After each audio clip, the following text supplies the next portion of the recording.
আসসালামু আলাইকুম ওয়া রাহমাতুল্লাহি ওয়া বারাকাতুহু। প্রিয় বন্ধু, আপনার জন্য একটি বিশেষ অফার। মাত্র 2 দিনের সময় আছে। 100 টাকার বিনিময়ে আপনি পেয়ে যাচ্ছেন একটি থার গাড়ি, অথবা পেয়ে যাচ্ছেন একটি বাস গাড়ি, অথবা পেয়ে যাচ্ছেন একটি জেসিবি। এই ধরনের বিজ্ঞপ্তি আমাদের সম্মুখে প্রায় ভাসমান থাকে। চলুন জেনে আসি শরীয়তের দৃষ্টিতে এই সব লটারির হুকুম কি, রব্বুল আলামিন কি বলেন এই লটারি সম্পর্কে। আজ এ বিষয়ে বিস্তারিত জানার চেষ্টা করব। লেখাটি পাঠিয়েছেন মইনুল হক কাসিমি সাহেব, বাদেমাইল, ভাঙ্গা বাজার থেকে। শরীয়তের দৃষ্টিতে লটারির হুকুম। প্রচলিত লটারি এমন এক খেলা যাতে অংশগ্রহণকারী লাভ কিংবা গচ্ছা দেওয়ার ঝুঁকিতে থাকে। অংশগ্রহণকারীরা নির্দিষ্ট পরিমাণ অর্থ দিয়ে খেলায় প্রবেশ করে। পুরস্কার পেলে বিপুল অর্থ পায়, অন্যথায় সব গচ্ছা যায়। এটি একটি জুয়ার প্রকার। জুয়া ইসলামে নাজায়েজ ও হারাম। জাহেলি যুগে আরবদের একটি প্রচলন ছিল। তারা সম্পদশালী কয়েকজন মিলে উট ক্রয় করে জবাইয়ের পর গোশত 10 ভাগ করত। এরপর 10টি তীর নিয়ে এর 7টির কোনোটায় 1 অংশ, কোনোটায় 2 অংশ, এভাবে 5 অংশ পর্যন্ত লিখে দিত। আর বাকি 3টিতে কোনো অংশ লিখত না। তারপর তীরগুলোকে একটি চামড়ার পাত্রে রেখে বিশ্বস্ত লোকের হাতে তুলে দিত। সে লোক একজনের নাম নিয়ে একটি তীর উঠাতো। ওই তীরে যত অংশ লেখা থাকতো, যার নামে উঠানো হতো সে তা পেয়ে যেত।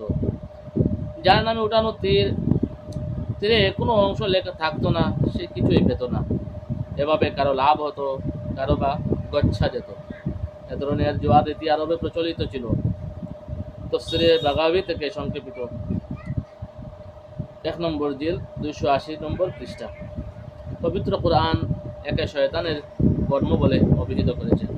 রব্বুল আলামিন বলেন, বিসমিল্লাহির রহমানির রহিম, ইয়া আইয়ুহাল্লাযীনা আমানু ইন্নামাল খামরু ওয়াল মাইসিরু ওয়াল আসনাবু ওয়াল আজলামু রিজসুম মিন আমালিশ শাইতান ফাজতানিবুহু লাআল্লাকুম তুফলিহুন। সূরাতুল মায়েদা আয়াত নম্বর 90। হে ঈমানদারগণ, নিশ্চয় মদ, জুয়া, প্রতিমার বেদী ও জুয়ার তীর অপবিত্র শয়তানি কাজ। সুতরাং তোমরা এসব থেকে দূরে থাকো, যাতে তোমরা সফল হতে পারো।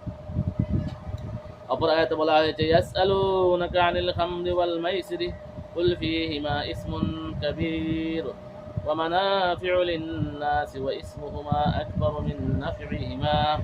সূরাতুল বাকারা আয়াত নম্বর 219। লোকে আপনাকে মদ ও জুয়া সম্পর্কে জিজ্ঞাসা করে, আপনি বলে দিন, এ দুটোর মধ্যে মহাপাপ এবং মানুষের জন্য কিছু উপকারও রয়েছে, আর এ দুটোর পাপ তার উপকারের অপেক্ষা গুরুতর। সূরাতুল বাকারা 2 নম্বর সূরা আর 219 নম্বর আয়াত।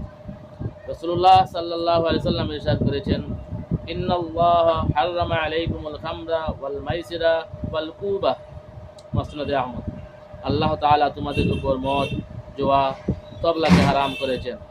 মুসনাদে আহমদ। ইমাম আবু বকর জাসসাস রাহিমাহুল্লাহ বলেন, আলেমদের মাঝে কোনো দ্বিমত নেই যে জুয়া হারাম এবং যে কোনো পাওয়া না পাওয়ার ঝুঁকি জুয়ার অন্তর্ভুক্ত। তবে লটারির আরেকটি প্রকার আছে, যা কোনো বৈধ বন্টনের কোন ভাগ কে নেবে তা নির্ধারিত করার জন্য করা হয়। যেমন 2 জন ওয়ারিসের মাঝে একটি জমি বন্টন হলো সমান হারে 2 ভাগে। এখন কে কোন ভাগ নেবেন তা নির্ধারিত করার জন্য লটারি করা হলো। অনুরূপ যে ক্ষেত্রে কারো হক নেই, তাদের কিছু দেওয়ার জন্য লটারির মাধ্যমে নির্ধারিত করা। যেমন কেউ 10 জনকে কিছু হাদিয়া দেবে, তাই কোন 10 জনকে দিবে তা লটারির মধ্যে নির্ধারণ করা হলো। এ ধরনের লটারি জায়েজ ও বৈধ। সহিহ বুখারী, আল মুহিতুল বুরহানি, তাবঈনুল হকায়েক, বাদায়ুস সানাই, দুররুল মুখতার, রদ্দুল মুখতার, ফতোয়া দারুল উলুম দেওবন্দ ইত্যাদিতে রয়েছে। সুতরাং যে খেলায় অর্থ বা মূল্যবান সামগ্রী দিয়ে অংশগ্রহণ করা হয় এবং খেলায় জিতলে বিপুল অর্থ লাভ হয় আর হারলে সব গচ্ছা যায়, এ ধরনের খেলা জুয়ার অন্তর্ভুক্ত ও উপমার্জিত অর্থ বা সামগ্রী হারাম এবং হারাম উপার্জন ভক্ষণ ও ব্যবহার করা হারাম।